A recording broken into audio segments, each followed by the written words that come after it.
Once again, ladies and gentlemen, hope you've settled down. We will be starting momentarily. Just another reminder, do use the hashtag IEC2025 to share your thoughts, suggestions for this one of the most important sessions at IEC today, in fact. Ladies and gentlemen, as you already know, we are now joined by the Honorable Minister of Road Transport and Highways of the Government of India, Shri Nitin Gadkari ji. Ladies and gentlemen, can we have a huge round of applause for the Honorable Minister?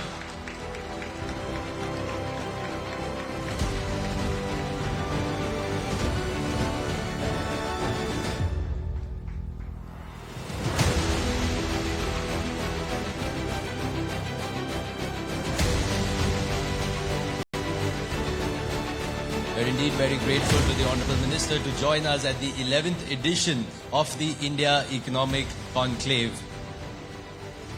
Absolutely. In fact, Sumit, you were talking about infrastructure being the backbone of economic development. It is perhaps the most visible manifestation of India's economic transformation. Exactly, and now our next speaker, he's been the face of this infrastructure transformation as the Minister of Road Transport and Highways since 2014. He has overseen a dramatic acceleration in road building. Before we invite him up on stage, I would like to request the Managing Director of Times Group, Mr. Vineet Jain, to please come up on stage and present the Honourable Minister with a token of our appreciation. Mr. Jain, sir, if we can have you, and Honourable Minister Shri Nitin Gadkari ji, sir. Ladies and gentlemen, please put your hands together for Shri Nitin Gadkari, Honourable Minister of Road Transport and Highways, Government of India.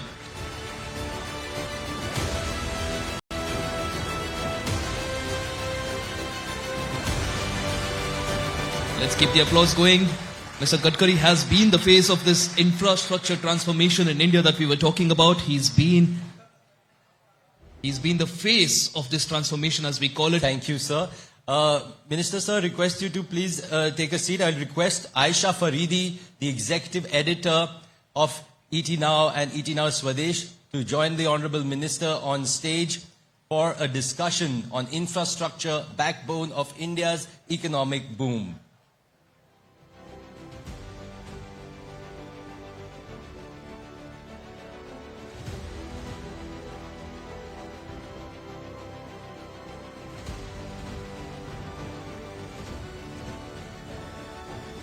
Aisha will be joining us momentarily. It's been a very interesting day here at the 11th edition of the India Economic Conclave. We've had some very interesting sessions, of course, but the highlight is going to be Mr. Gadkari's session. And we will be waiting with bated breath to hear what Sir has to say. And Aisha is now joining for the session. So over to you, Aisha.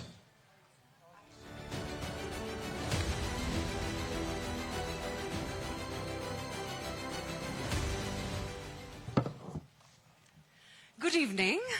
Thank you so much. So, road transport infrastructure, the backbone of the country. How does it feel to hold charge of ministry which has so much running on its back? Actually, it is very clear that for the growth of any country, the infrastructure is very important. Water, power, transport and communication. Without developing this infrastructure, we can't get capital investment in industry and trade and business.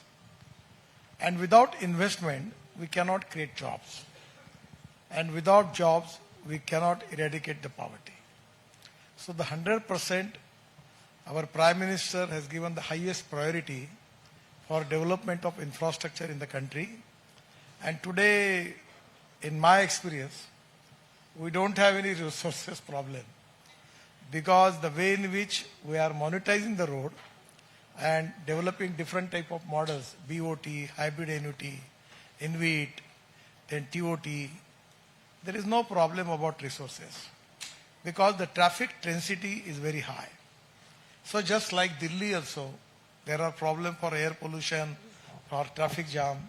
Now we are planning for making expenditure of 1,50,000 crore only in Delhi NCR area. So I got a list of the project for that. But somewhere this is the time for the country that we have to develop infrastructure. The other important thing is, anywhere in the industrial growth, GDP growth, our exports is very important. Now previously our logistic cost as compared with European country and USA and China, the China's logistic cost to the GDP comes to 8%. The American and European country is 12%. And in India, previously it was 16%.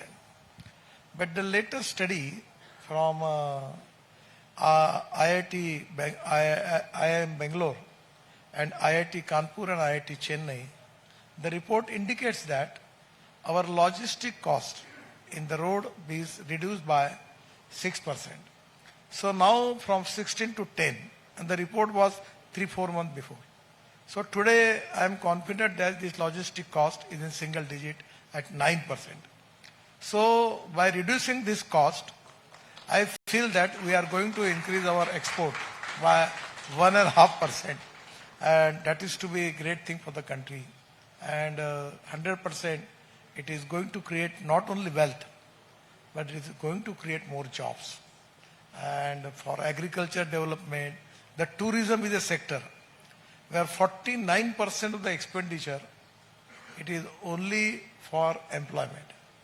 And for tourism, it is most important that we need to develop good road infrastructure. I am giving you the example of Badrinath, Kedarnath, and Gangotri, Yamunotri. We have just built one road connecting all 4 places, and now we are also connecting the ropeway in Kedarnath. So 12,000 crore project, out of which 80 to 85% project is completed. But the people coming to Uttarakhand, now they have stopped the people to come to Uttarakhand because they have to control the thing, because the number was so increased, it was difficult for the state government to control. So by making good roads, not only we are developing trade, business and industry, but we are developing tourism, and we are also developing good agriculture also. So these are the effects which are very important for the development of our country. It is indeed, and what a multiplier effect all of this has. But I want to talk about numbers because we are at the India Economic Conclave. When we talk about the National Highway Network under Bharatmala Pariyojana, the targets have been achieved, but people are wondering what next? What is going to be your next focus area? Actually, now we are developing Green Express Highway. For example, I am giving you the example, you starting from Manali, going to Rohtang Pass. The previously time period was 3.5 hours. Now because of Atal Tunnel, it is only 8 minutes. And after coming to that Atal Tunnel, we can come to Ladakh and Leh, where we are already developing 8 tunnels and road. Already work is going on. Then Ladakh, Leh to Srinagar, the Asia's biggest tunnel, Jojila, 80% work is completed. And after Jojila, we have already inauguration of tunnel, that is Jhedmore tunnel. Now it called as the Sonberg tunnel. Sonberg tunnel is the name of the tunnel now. It's open. And coming to Srinagar, we are developing 36 tunnels. Out of which 24 we have already completed. And there is work is going on 8 to 9 tunnels. And by which, before coming to Jammu, there is Delhi-Katra Express Highway. That is from Amritsar and Delhi. So Delhi to Amritsar will be 4 hours. Delhi to Katra will be 6 hours. And Delhi to Srinagar will be 8 hours. And coming to Delhi by Dwarka Expressway, going to this Delhi-Mumbai Highway, going to Surat, we are developing new road, new Green Express Highway from Surat to Nashik, Nashik to Ahmednagar, Ahmednagar to Solapur, Solapur to Kurnool, and Kurnool to Trivandrum, Cochin, Hyderabad, Bangalore, Chennai, Kanyakumari. So it is going to reduce the distance between Chennai to Delhi by 320 kilometers. So this Kashmir to Kanyakumari, this is the connectivity, and that is the reason that we are developing good roads. At the same time, we are also changing the fuel. The hydrogen, we are already doing the experiment in this hotel. 4 months before I got opportunity to launch the 3 trucks of Tata on hydrogen, green hydrogen. So, because of the alternative fuel and biofuel, we are also going to reduce the cost of the fuel. I'm just giving a small example. It's very important. One of the big company, logistic company from Mumbai, Bakshi and Company, they are working in the port. They have just started electric bus, electric truck, and they are taking their container from JNPT, Kandla and Mudra port to Sonipat. And it is by that swapping technology. The electric trucks are there from China, Proton or some company, I am not remember the name exactly. But the way in which now you see how much the effect is there. 110 rupees per liter diesel, for that they have to spend only 10 rupees on electricity. So they are taking all their container from that area to Sonipat. So it is going to reduce the cost. That is very important by good roads and fuel. Ethanol, methanol, biodiesel, LNG, electric, hydrogen. By this way we are going to reduce the cost, and which is going to boost the economy. And that is exactly the need of the hour. And we have got the tremendous opportunity in the international market. And everywhere there are good possibility for Make in India and Made in India. I am very much confident about this growth. So since you're better at math than me, how many more kilometers of roads or national highways by the end of the next calendar year? Actually, our target is to make 60 kilometers per day. This is target. Huh? But now, once upon a time, we go up to 40 kilometers. Now this year, I don't know, but still we need to increase our road construction. We have 7 world record. And already also in one of the project in Andhra Pradesh now, the contractor is going to make another new world record. So the 100% we want, money is not the problem. I have a tremendous Then what money. is the problem? We need to make more improvement in the system. Because land acquisition, forest environment clearance, utility shifting, then getting clearance for all these departments, it takes some time for that. It is our responsibility to get it clearance for all these things. But where we need to resolve this issue as early as possible. You know, some people would say that there is record speed in setting the targets, but are we building fast at the cost of quality? What would you want to say to your critics? Actually, this is not the correct thing. One of the problems which I am facing, that any road constructed by any state government, I don't know, but people give me the credit for that. The Samruddhi Mahamarga is constructed by government of Maharashtra, and many times in the flight people coming to me, oh Gadkari, very well done, well done. This is not my project. The problem, It's always well done, then yes, there's no problem. In the social media, so 70% of the problems which are already, they have given addressing to me and my department, they are not related with me. I am only responsible for national highway. I am not responsible Delhi roads. I am not responsible municipal roads, Delhi state government roads. But people are making responsible me for everything, and that is to be the problem. Sometimes they are giving me the credit of the state government, and sometimes unnecessary, without any concern, they are giving discredit to me. That is to be a problem. बुरा भी बोलते हैं आपको flight में आके. नहीं, वो कम है. वैसे मैं एक लकी आदमी हूँ इन माई पब्लिक लाइफ कि मुझे जितने दिल से लोग अच्छा कहते हैं, और यही मेरे लिए सबसे बड़ा इंस्पिरेशन है कि पब्लिक के लिए काम करना, क्योंकि मैं ये मानता हूँ कि politics is the instrument of socio economic reform. And being a minister, it is my responsibility to work for the country.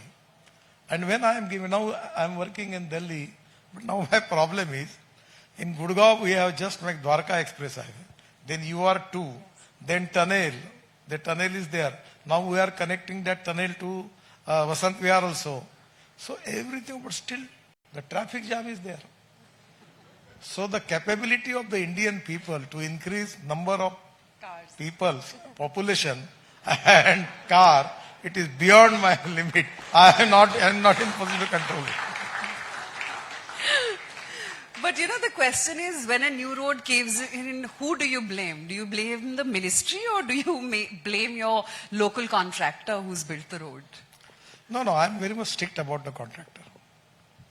And now I have already world record and everything is with it. Now I decided to punish contractors and corrupt officers who are not doing quality works. I will see that. I am going to hang them. मैं उनको छोड़ूंगा नहीं. तो काम ही क्यों देना उनको? अब डर गए सब. आप किसी कॉन्ट्रैक्टर को पूछो, अब कोई बदमाशी नहीं करेगा. A huge round of applause for that. But sir, other thing also is toll collection. Do you feel that's kind of unfair to the ordinary commuter?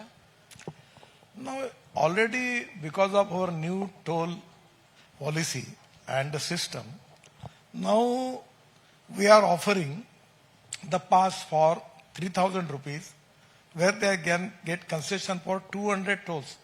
The cost coming per toll only 15 rupees. It is nothing. Already 40 lakhs passes already is taken by the people. And because of there is no problem as far as the toll is concerned. But now one thing is there. If you want good services, you have to pay for it. Because we are taking money from the capital market. We are paying the interest to the investor. At the same time, we have to return this money back. So, but people are happy about it. I'm just giving the example. When I was in Mumbai, we construct Mumbai-Pune Express Highway.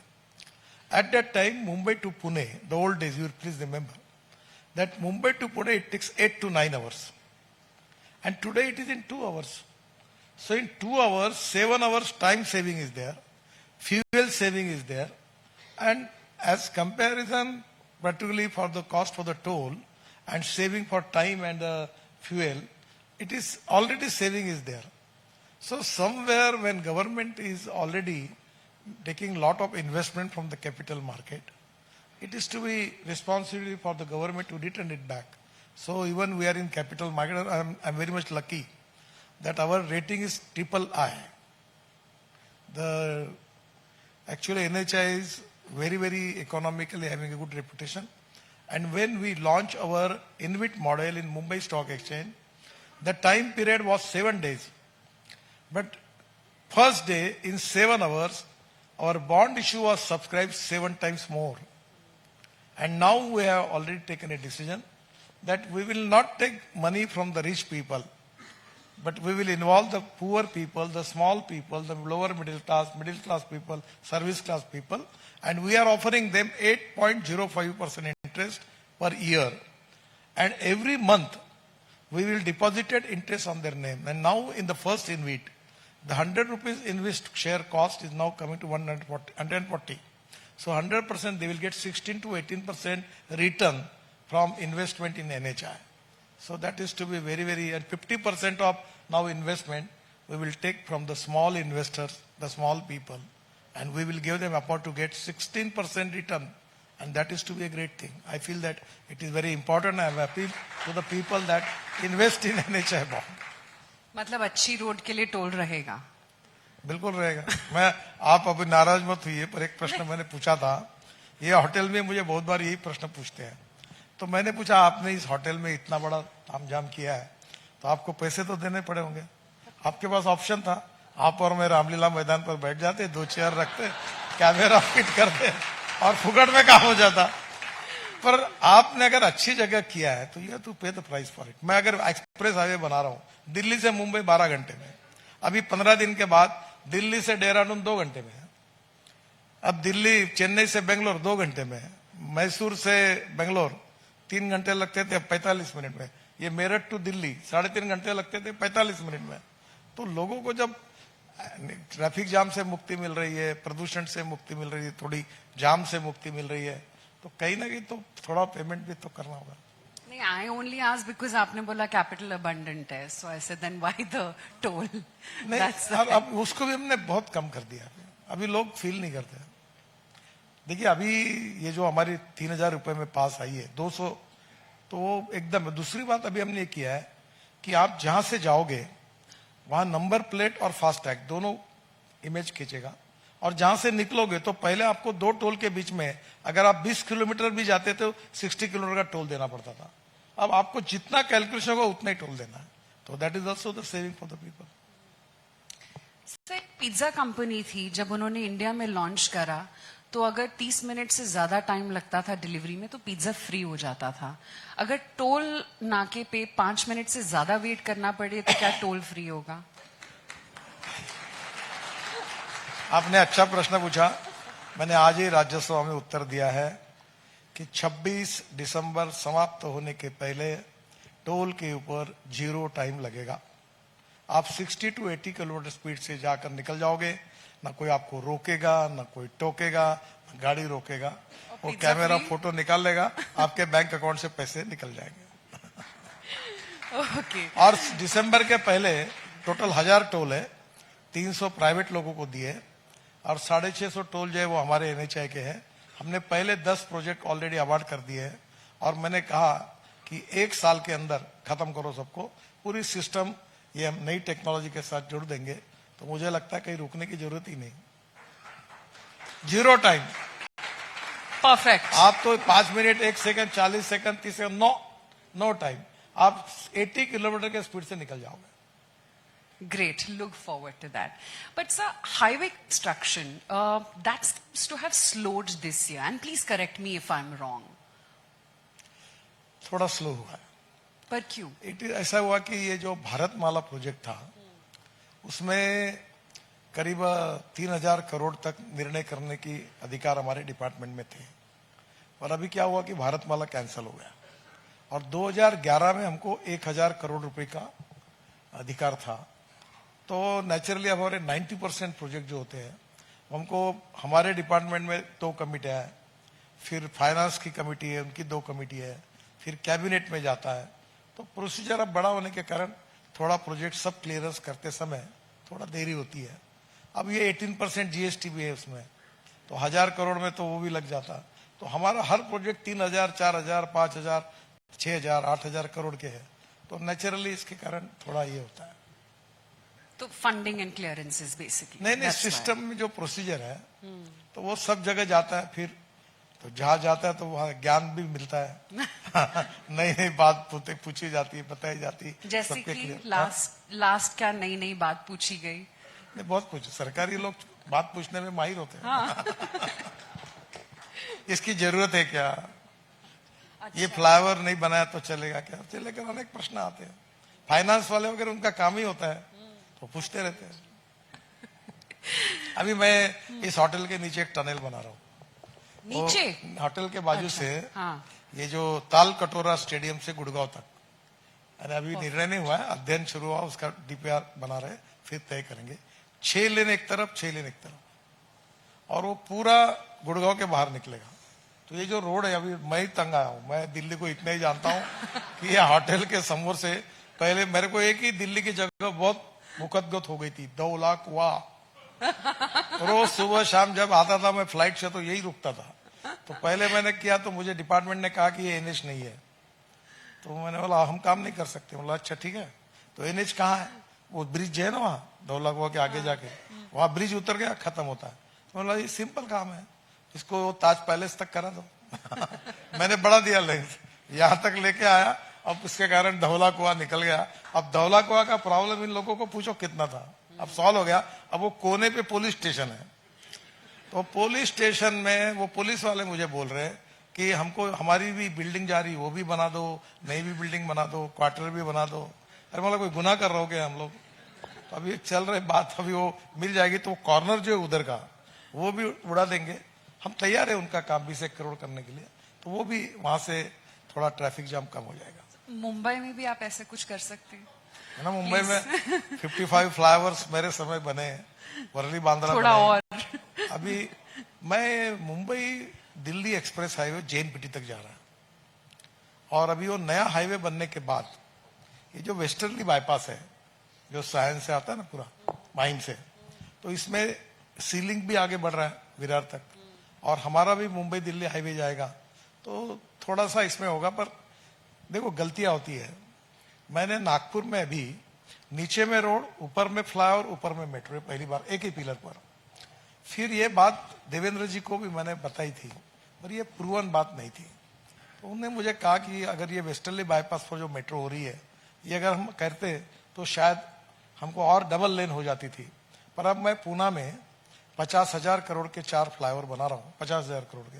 उसके 3 पूरे tender भी आ गए, और उसमें नीचे में road, ऊपर में फ्लाईओवर, उसके ऊपर में फ्लाईओवर एक पिलर पर, और उसके ऊपर में मेट्रो। तो पूना से अहमदनगर जाने वाला रोड, पूना से सोलापुर जाने वाला रोड, पूना से सातारा जाने वाला रोड, फिर चाकण शिक्रापुर तळेगांव वाला रोड, तो सब जगह पर अभी हम लोग ये 3-3, 4-4 लेन के बना रहे हैं, क्योंकि इतना ट्रैफिक है कि उसके सिवा कोई पर्याय नहीं। अब ये टेक्नोलॉजी प्रूव हो गई तो अब करेंगे। Moving on to e-challan, sir. It seems only 30% of e-challans are recovered. Is enforcement failing, you think? देखिए, आप एग्जैक्टली क्या मुझे पूछना चाहती हूँ, मैं थोड़ा समझ नहीं। मैं यही पूछना चाहती हूँ कि e-challans की जो रिकवरी है वो अभी सिर्फ 30% पे बताई जा रही है। That is what facts and figures are saying. क्या रिकवरी फेल हो रही है किसी तरह से, और हो रही है तो क्यों हो रही है? पहले बात तो आपकी बात सही है, पर अभी हमने एक नया नियम बनाया। क्या? जो इसलिए बनाया कि टोल पर कोई आदमी टोल लेते हुए भाग जाएगा और पैसे नहीं भरेगा तो क्या करना। तो हमारा वाहन पोर्टल है, वो गाड़ी बेचेगा। जैसे मैंने मजाक में बताया अधिकारियों को, मैं महाराष्ट्र में एमएलए था, मंत्री था, तो कोई भी बोलता था एमएलए हॉस्टल रूम चाहिए, मैं चिट्ठी देता था, महाराष्ट्र से उतरना चिट्ठी देता था। और जब मैं फॉर्म भरने के लिए गया एमपी का, तो मुझे बोलो एनओसी लाओ। एनओसी लाया तो 7.5 लाख रुपए मेरे ऊपर लायबिलिटी निकली। तो मतलब मैंने तो कुछ नहीं किया, बोली ये चिट्ठियां दी तुमने, इसका किराया है। तो अभी हमने सिस्टम ये की कि वाहन में तभी रजिस्ट्रेशन होगा, गाड़ी तभी बेच पाओगे जब पुराने सब ड्यूज क्लियर करेंगे। तो उसको आप कानून में ला रहे हैं। तो आपकी गाड़ी बेचने के पहले आपको जितना कुछ आपकी लायबिलिटी है वो भरनी पड़ेगी, तब वो आप ये कर पाएंगे। सर, आपने एक बात बोली, and something which is very close to your heart and you are very passionate about the fuel policy. I want to talk about the E20 fuel policy. Are owners of older vehicles paying the price, you think? ये गलत बात है। ऐसी पूरे देश में एक ही तकरार गुजरात से आई थी, और ये जब इथेनॉल जो है ये 49 से ब्राजील में चल रहा है, अभी 27% है, तब उसमें इतना ही आया था कि ये जो मेटल पार्ट्स है ये बदलने चाहिए, और इसमें कोई मशीन में अगर कोई प्रॉब्लम नहीं है। और उसके बाद ARI ने टेस्टिंग किया, टेस्टिंग करने के बाद 2 साल के बाद सर्विसिंग होती है। वो वॉशर्स वगैरह होते हैं उतने बदलने पड़ते हैं, अगर जरूरत पड़ेगी तो वो वैसे भी होते हैं। और इसलिए ये झूठ बात है, ऐसा कुछ हुआ नहीं। ये पेड कैंपेन था, और नहीं मुझे भी मालूम है। और वो कैंपेन में ऐसा था कि देखो 22 लाख करोड़ रुपए देश के बाहर जा रहे हैं।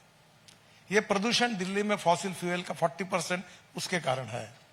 और ये हमारे देश में केवल हमने मक्के से इथेनॉल बनाना शुरू किया तो उत्तर प्रदेश और बिहार के किसानों को 45,000 करोड़ रुपए उनके जेब में गए। जो मक्के का भाव 1200 रुपए क्विंटल था, जो मार्केट प्राइस, और MSP 1800 रुपए क्विंटल थी, वो किसानों को 2600 से 2800 रुपए क्विंटल मिले। तो क्या इस देश का इंपोर्ट कम नहीं होना चाहिए? क्या इस देश का प्रदूषण कम नहीं होना चाहिए? और इस देश के इंपोर्ट को कम करके रूरल एग्रीकल्चर हमारे किसानों को अगर वो अल्टरनेटिव और बायोफ्यूल बनाते हैं तो मुझे लगता है कि ये देश के लिए आत्मनिर्भर भारत बनाने के लिए आवश्यक है। अब इलेक्ट्रिक, इसी होटल, ये होटल बहुत बातों का साक्षीदार है। हर आंसर में ये होटल का हाँ, reference। क्योंकि यही मुझे पूछा गया था, और वो नाम नहीं लेता मैं। उनने पूछा कि इलेक्ट्रिक गाड़ी अगर रास्ते में बंद पड़ेगी तो धक्का मारने के लिए आप आओगे क्या? जब मैंने इलेक्ट्रिक लॉन्च की थी तो कोई गाड़ी बंद नहीं पड़ी, 30% ग्रोथ है। और जो लिथियम आयन बैटरी $150 पर kWh थी, वो आज $55 to $60 पर kWh आई। और मुझे खुशी हुई कि हमारे एक IIT के दिल्ली के लड़के ने एल्यूमिनियम एयर टेक्नोलॉजी को 5 साल एक्सपेरिमेंट किया। अब पेट्रोल डीजल के बजाय एल्यूमिनियम प्लेट फ्यूल बनेगी, और वो भी सक्सेसफुल हुआ। उसको फोर्ड कंपनी ने उसको एक अवार्ड भी दिया है पोल्यूशन के लिए। तो आने वाले समय में अल्टरनेटिव केमिस्ट्री में जो डेवलपमेंट हो रही है, और उसके साथ एक दिन ऐसा आएगा कि हिंदुस्तान का इंपोर्ट खत्म हो जाएगा और ये जितना 22 लाख करोड़ आज है, ये रूरल, एग्रीकल्चर, ट्राइबल, गरीबों के घर जाएंगे और गांव स्मार्ट विलेज बनेंगे। और एक बात और इंपॉर्टेंट है कि मैं जब मंत्री बना तब पेट्रोल इंडस्ट्री का साइज 14 लाख करोड़ था और हमारा नंबर 7वां था। आज हमारा नंबर 3रा है, और तीसरा नंबर नहीं है, हमने जापान को पीछे डालकर हम 3रे नंबर पर गए और size of industry 22 lakh crore हुआ। अब अमेरिका पहले नंबर पर है, उनका 79 लाख करोड़, चाइना दूसरे नंबर पर है 49 लाख करोड़, और हिंदुस्तान 22 लाख करोड़। अब ये इंडस्ट्री है कि जिसने 4.5 करोड़ युवाओं को रोजगार दिया है। ये इंडस्ट्री है जो सबसे ज्यादा एक्सपोर्ट करती है। ये इंडस्ट्री है कि जो जीएसटी के रूप में राज्य सरकार और भारत सरकार को सबसे ज्यादा रेवेन्यू देती है। और मेरा ये मिशन है, उद्दिष्ट है कि आने वाले 8-10 साल में हम नंबर 1 पर पहुंचेंगे वर्ल्ड में। और अल्टरनेटिव फ्यूल, बायो फ्यूल, सब गाड़ियां, अभी मर्सिडीज के चेयरमैन मुझे मिले थे, वो हम इंडिया से बनाएंगे और एक्सपोर्ट करेंगे। हुंडई यहां से भेज रहे, मारुति सुजुकी यहां से भेज रहे, टोयोटो यहां से भेज रहे। तो आने वाले समय में हम वर्ल्ड में electric, ethanol, methanol, LNG, CNG और ये अल्टरनेटिव बायोफ्यूल की हमारी स्कूटर, अभी आपको पता है होगा शायद कि हमारी 2 wheeler industry, Bajaj, TVS, hero, Honda, सब 50% of their production is export. और जब इलेक्ट्रिक पर आएगा तो ये Sri Lanka, Bangladesh, south African countries में हमारा इतना एक्सपोर्ट रेट 2 व्हीलर 3 व्हीलर का होगा, तो इलेक्ट्रिक के कारण बहुत बड़ा बिजनेस मिलेगा। तो मुझे लगता है ये हमारे लिए अपॉर्चुनिटी है, ये हमारी ग्रोथ बढ़ाने की अपॉर्चुनिटी है, जीडीपी ग्रोथ में इसका कंट्रीब्यूशन है, और निश्चित रूप से आने वाले समय में जॉब्स।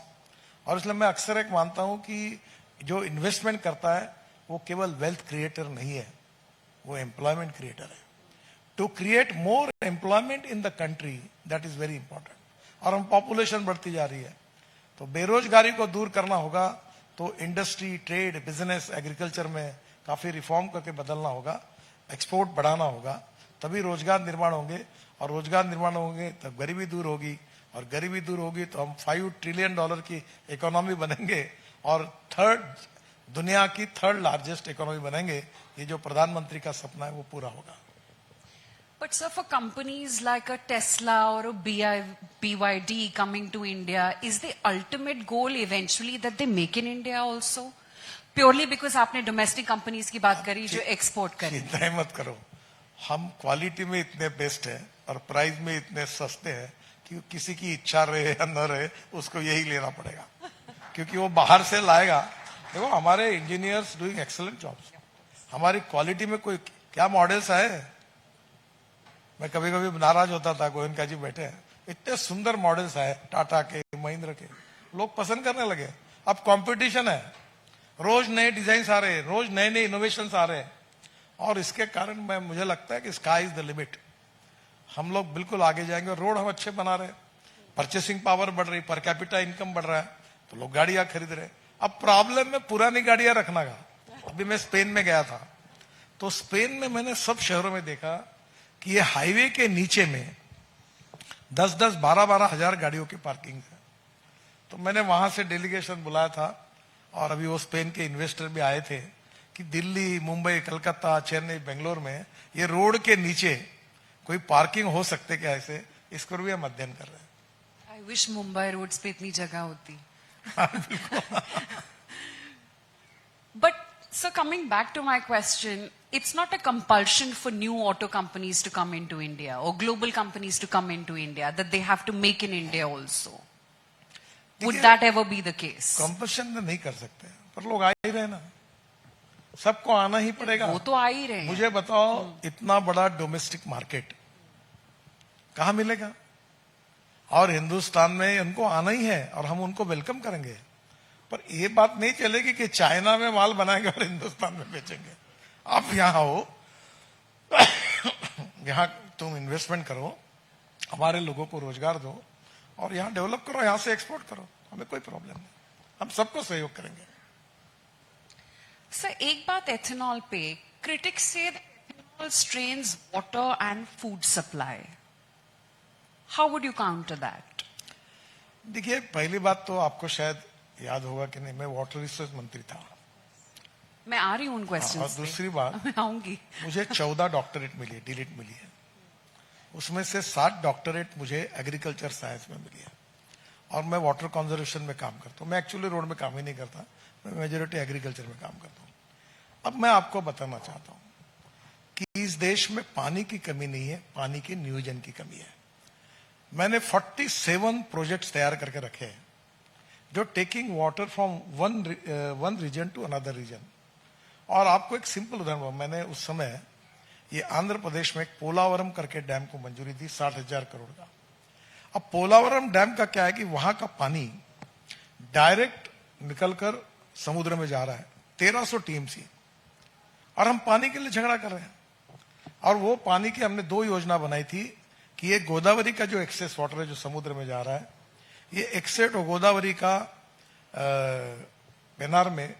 पेनार का कृष्णा में और कृष्णा का कावेरी में, tail end to Tamil Nadu, 2 project बनाए थे।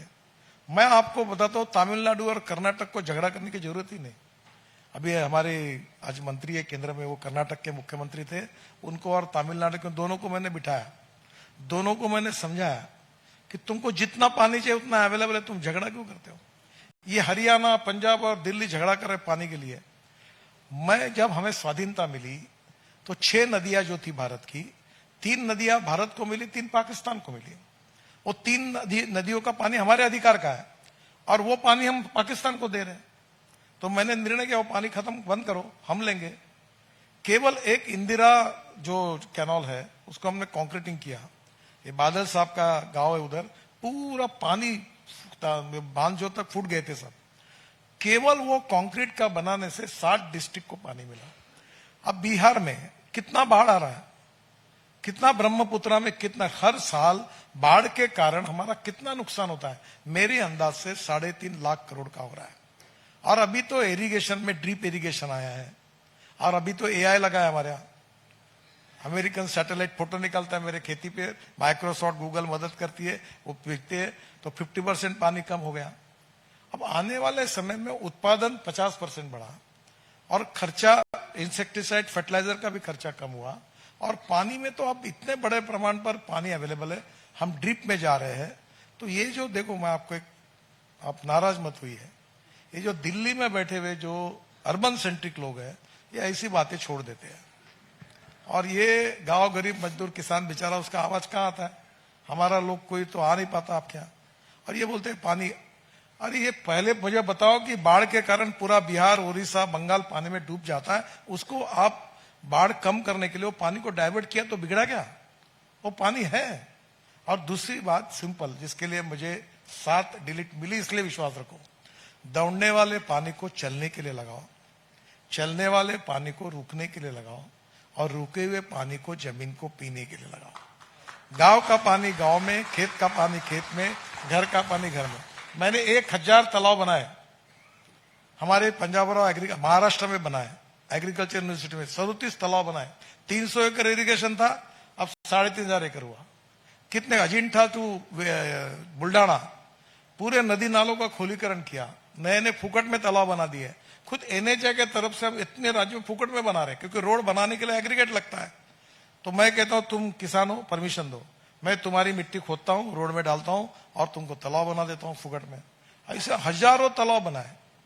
और ये पानी का कंजर्वेशन होगा, पानी का स्टोरेज होगा।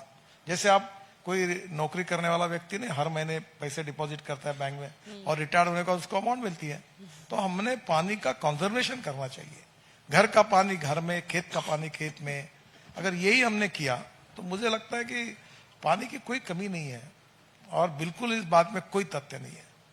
और मैं ऐसे आपको पानी के ऊपर 2 घंटे बताऊंगा कि कितना एक्सेस वाटर है। मैं पूछ रही हूँ आपसे पानी का ही नेक्स्ट क्वेश्चन। दूसरा एक बात, वाटरवेज, हाँ सॉरी, एक छोटी बात। हाँ, मैंने अपने शहर में टॉयलेट का पानी बेचा 9 साल से, कैन यू बिलीव, 300 करोड़ रुपए साल के मिल रहे, महाराष्ट्र सरकार को बेचा और वो रिसाइकलिंग करके पावर प्रोजेक्ट को दिया। अभी मैंने मथुरा में 80 MLD स्लज गंदा पानी हाइब्रिड एन्युटी में प्रोजेक्ट तैयार किया। 100 रुपए का प्रोजेक्ट 40 रुपए केवल मैंने दिए। त्रिवेणी इंजीनियरिंग कंपनी है, बड़ी कंपनी है, उसने लिया। और वो जो पानी इंडियन ऑयल की रिफाइनरी यूज करती थी, 25 करोड़ साल की इरिगेशन डिपार्टमेंट ने कहा ठीक है, वैद्य साहब थे चरण को बुलाया, आप 5 करोड़ बचा देता हूं, आप 20 करोड़ लो। और वो गंदा पानी शुद्ध करके उनको रिफाइनरी को मिल रहा है। अब देश में कितना पानी अवेलेबल है जिसका रिसाइकलिंग हो सकता है। तो मुझे लगता है पानी की कमी नहीं है, पानी के नियोजन की कमी है। पानी से waterways project, what is the progress on that? आपका प्रश्न सही है, पर मैं अब मंत्री नहीं हूं उसका। आपको एक लॉन्च हुआ था। आपको जानकारी करके, अभी सोनवाल जी मंत्री है। देखिए, रोड पर जाएंगे तो फॉर एग्जांपल 10 रुपए खर्चा। अगर आप रोड से जाओगे तो, रेलवे से जाओगे तो 6 रुपए खर्चा है, और पानी से जाओगे तो 1 रुपया खर्चा है। मैंने एक प्रयोग किया था कि कुछ गाड़ियां ऑटोमोबाइल की कंपनियां चेन्नई में है और कुछ दिल्ली में है, तो मारुति की गाड़ियां यहां से रेलवे से कांडला पोर्ट पे ले जाना, और वहां से एक स्पेशल शिप लाया था, उधर से वहां के गाड़ी ट्रैक्टर इधर उतरेंगे और गाड़ियां जाएंगी और वो चेन्नई जाएगी। मुझे लगा बहुत कॉस्ट कम हो जाएगी। तो वाटरवेज को डेवलप करना है। जब मैं मंत्री था तो 120 नदियों को हमने वाटरवेज में कन्वर्ट किया है। अब उसको जलमार्ग बनाने के लिए ड्राफ्ट मेंटेन करना पड़ेगा। वाराणसी टू हल्दिया करीब 1385 किलोमीटर हमने वाटरवेज बनाया। फिर हल्दिया के बाद हम बंगाल की खाड़ी से डायरेक्ट ब्रह्मपुत्रा जाते हैं, और ब्रह्मपुत्रा से जब उस समय की प्रधानमंत्री शेख हसीना जी, तो सुषमा जी ने मुझे उनके पास भेजा था। उन्होंने मुझे रिक्वेस्ट की कि आप ये पूरा गंगा का ये जो वाटरवेज बना रहे ब्रह्मपुत्रा का, तो आप मुंगली करके पोर्ट है जो हमारे बॉर्डर से 250 किलोमीटर बांग्लादेश में, तो ये भी काम तुम हमें करके दो, हमारी फ्रेंडली रिलेशन है। तो मैंने कहा सुषमा जी को बताइए। तो सुषमा जी ने मुझे पूछा कि आप कर सकते हो? बोला आप बोल सकते तो मैं कुछ भी कर सकता हूँ। तो बोले आप कर दो। तो मैंने बांग्लादेश में घुसकर 250 करोड़ रुपए वाटरवेज बना दिया, और आज वो ब्रह्मपुत्रा से मुंगली तक जा सकता है। और अभी हमने वहां एक जोगी धोपा करके आसाम में है, वहां मल्टी मॉडल लॉजिस्टिक पार्क बना रहे हैं, जहां रोड भी है, रेलवे भी है, वाटरवेज भी है और एयरपोर्ट भी है। कार्स की बात करें, रोड्स की बात करें, पोल्यूशन की बात कैसे नहीं करें? What is the solution sir to क्या दिस काइंड ऑफ solution है? Hazardous air that we are breathing? मैं आपको बताऊं, मेरे को इन्फेक्शन हो, फिर और मैं रहता नहीं दिल्ली। मैं जब अभी आपको बहुत सच बता रहा हूं, जब एयरपोर्ट पे उतरकर जब दरवाजा खुलता है और मोबाइल फोन चालू होता है, तो मैं पहले निकालता हूं कि मैं वापस कब जाने वाला हूं। Really it's a big problem, और ये कठिन है पर असंभव नहीं है। 40% एयर पोल्यूशन जो है वो फॉसिल फ्यूल के कारण है, वो दूर हो सकता है। दूसरा, अभी हमने प्री कास्ट टेक्नोलॉजी मैंडेटरी की रोड में, अब बिल्डिंग कंस्ट्रक्शन में भी कर सकते हैं। तीसरी बात, रोड के बाजू में जो मिट्टी है, जिसके रोड है वो अच्छे इक्विपमेंट लगाकर पूरा कचरा उठा ले, मिट्टी उठा ले, और उसको घास लगा दे या कंक्रीट करा दे, तो उसके कारण होगा। तीसरी बात, परली की अच्छी बात हुई, मैं आज आपको न्यूज दे रहा हूं कि आज ही मैंने परली से डांबर बनाया हमने, और नेशनल रिसर्च रोड ऑर्गेनाइजेशन ने अभी वो जो पेटेंट लिया उसका, परली से डांबर बनाया, तो उसको 15 लोगों ने खरीदने के लिए ऑफर किया है, और अभी अगले सप्ताह ये कार्यक्रम हो रहा है। अब परली जलेगी नहीं, वेस्ट में वैल्यू क्रिएट करो। तो परली से डांबर बन रहा है, परली से हवाई ईंधन बन रहा है, अब परली से इथेनॉल बन रहा है। और ये दिल्ली की जो टेकड़ियां है, तो मैंने ये तय किया है कि 27 कंप्लीट होने के पहले लीगेसी वेस्ट जो पड़ी है पूरे देश में, इसको हम देश को इससे मुक्त करेंगे। मैंने ये गाजीपुर के टेकड़ी की कचरे की जो हाइट थी वो 7 मीटर कम कर दी, और अभी तक 80 लाख टन कचरा हमने UR2, Dwarka express highway, Delhi Mumbai highway, Ahmedabad dolour, अनेक जगह पर अब कचरा डाल रहे हैं, और कचरा रोड के अंदर जाएगा सेग्रीगेट करके। तो मुझे लगता है कचरे का पर अब, तो अभी स्पीकर साहब ने भी मुझे कहा कि ये पोल्यूशन पर अब शायद चर्चा होने की संभावना है। तो मैंने कहा हर कंसर्निंग डिपार्टमेंट को बोलो कि वो इसके लिए क्या करने वाले, आप सबको बुलाओ, और ये महत्वपूर्ण है। मैं इसके महत्व को समझता हूं। अब मैं आपको, एक ने मुझे हेल्थ रिपोर्ट के बारे में बताया कि दिल्ली में इस प्रकार की स्थिति में रहना है, अपने जीवन को 10 साल से आयु को कम करना, इतना ये डेंजरस है। इसको किसी भी हालत में रिजॉल्व करना पड़ेगा। चीफ जस्टिस ऑफ इंडिया ने मुझे एक बार बुलाया था कि भाई क्या हो सकता है, तो मैंने किताब लिखी है, उनको दी है, मैं आपको दे दूंगा। पर मैं भी बहुत संवेदनशील हूँ, पर ये बहुत कठिन और एक कॉम्प्लेक्स प्रॉब्लम है, इतना आसान नहीं है, पर इसके तरफ हमको जाना चाहिए, ये कोशिश करनी चाहिए, बहुत बड़ी आवश्यकता है और मैं जरूर मेरे तरफ से कोशिश करूंगा। पर गवर्नमेंट की तरफ से ज्यादा हाइब्रिड कार्स को पुश होगा। मैं हाइब्रिड कार में आया हूँ, कौन सी? फ्लेक्स इंजन के अभी आया हूँ, उसका पोल्यूशन 0 है,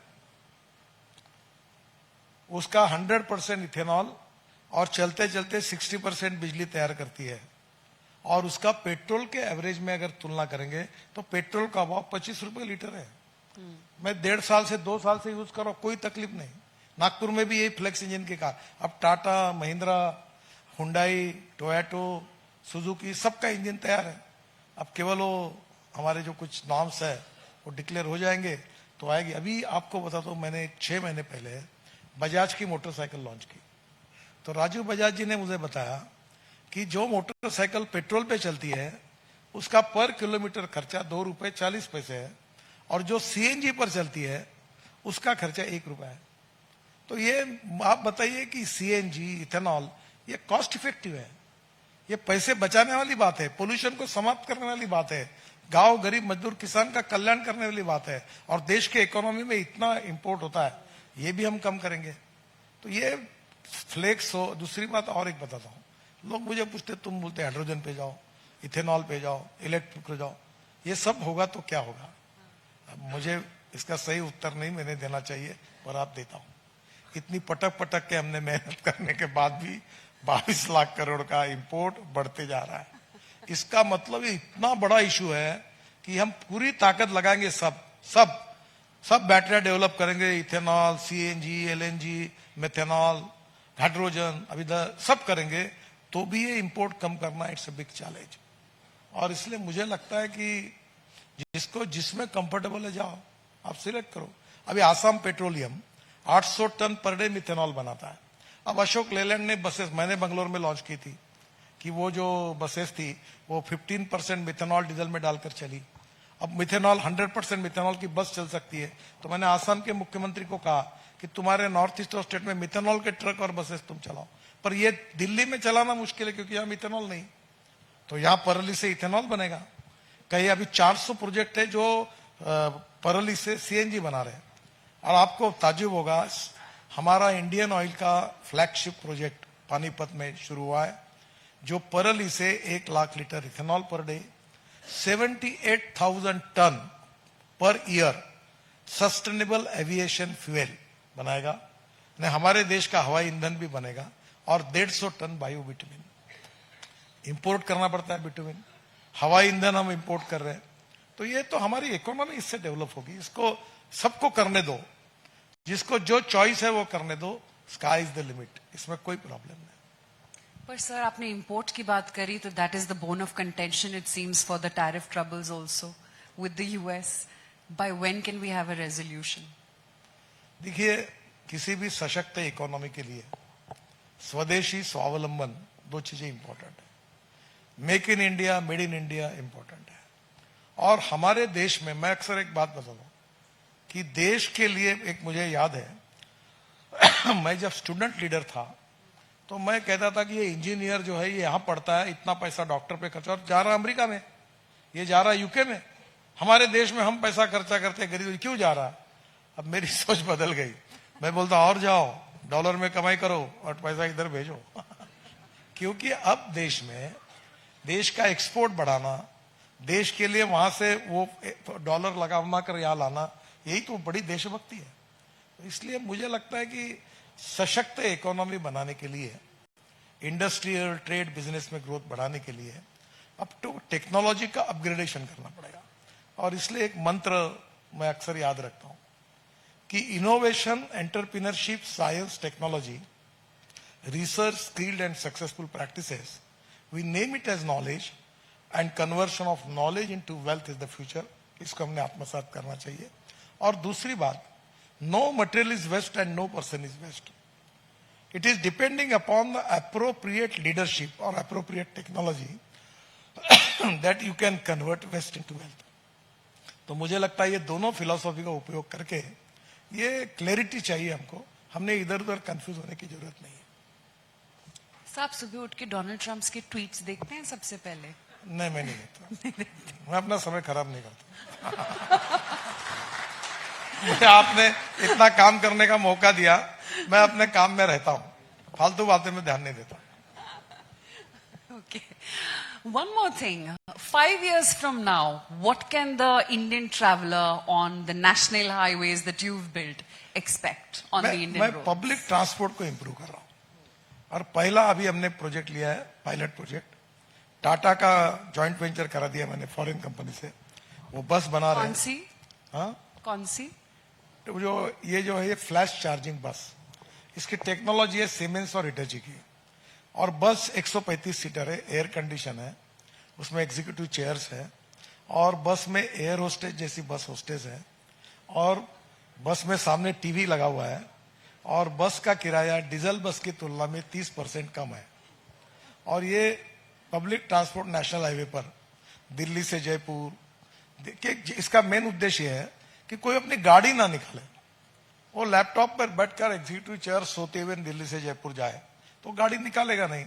तो धीरे धीरे पब्लिक ट्रांसपोर्ट मोर कंफर्टेबल, अच्छा बनाना, इसको बनूंगा। दूसरा, आज ही मुझे खुशी हुई कि मेरा एक ड्रीम प्रोजेक्ट था कि पानी में उतरने वाला हवाई जहाज, एमपीवीएस सी plane.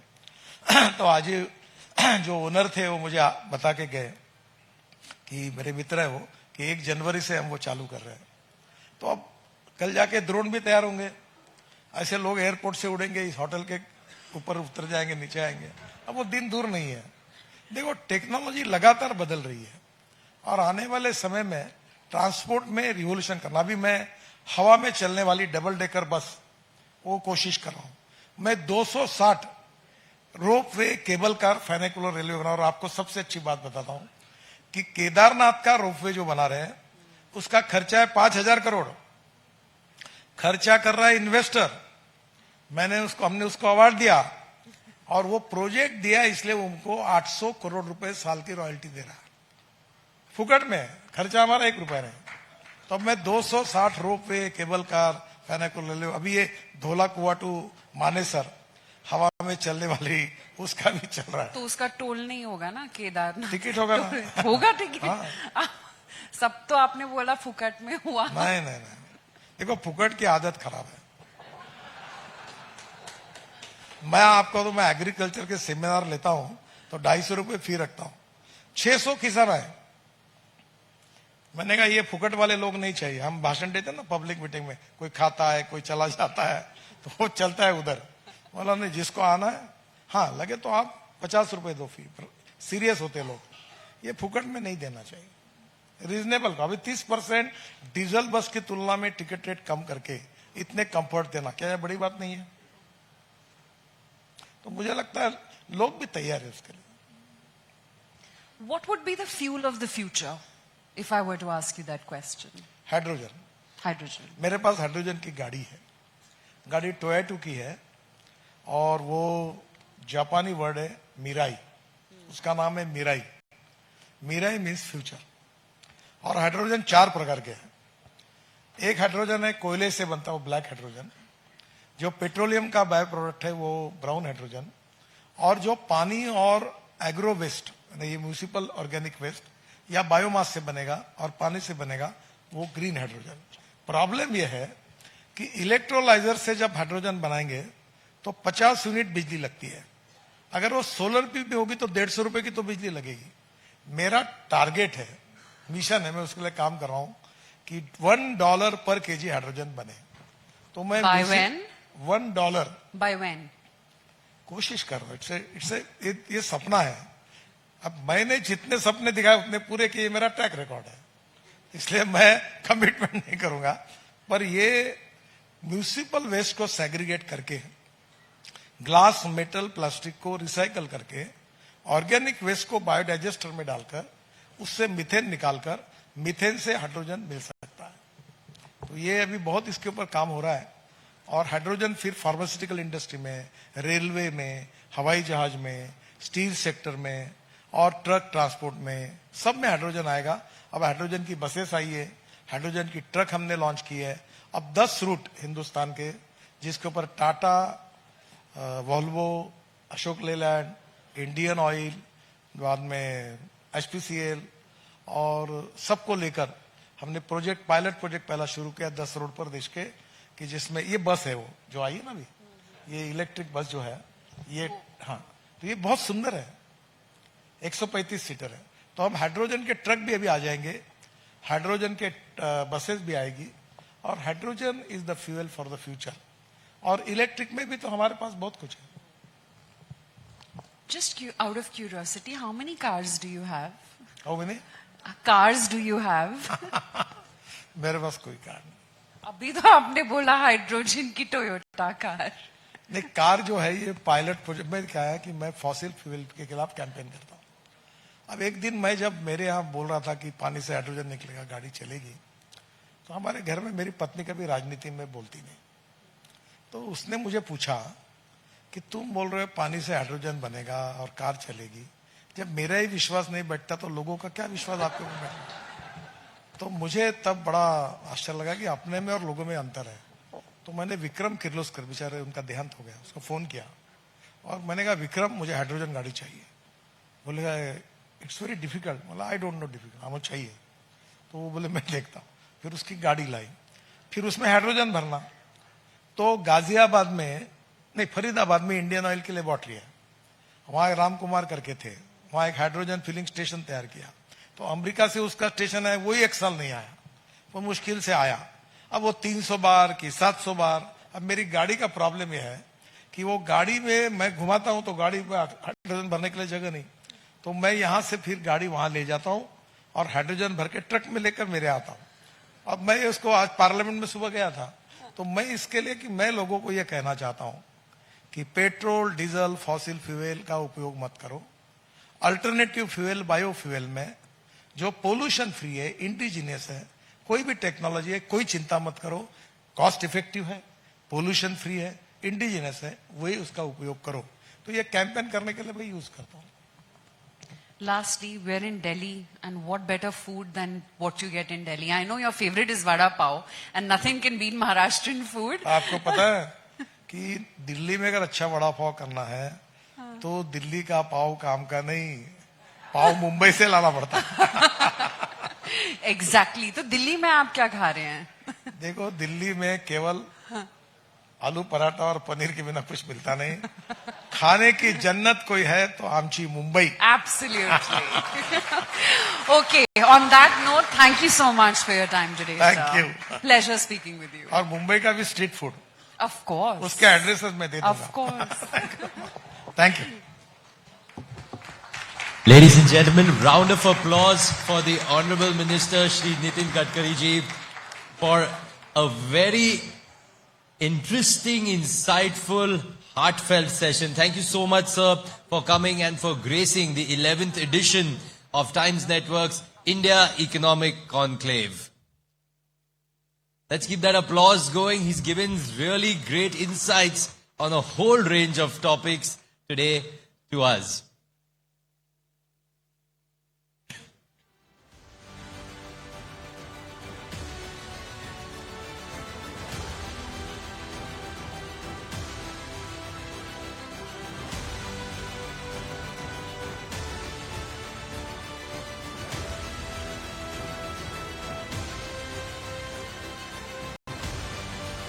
Once again, a big thank you to the Honorable Minister for being a part here of the 11th edition of the India Economic Conclave.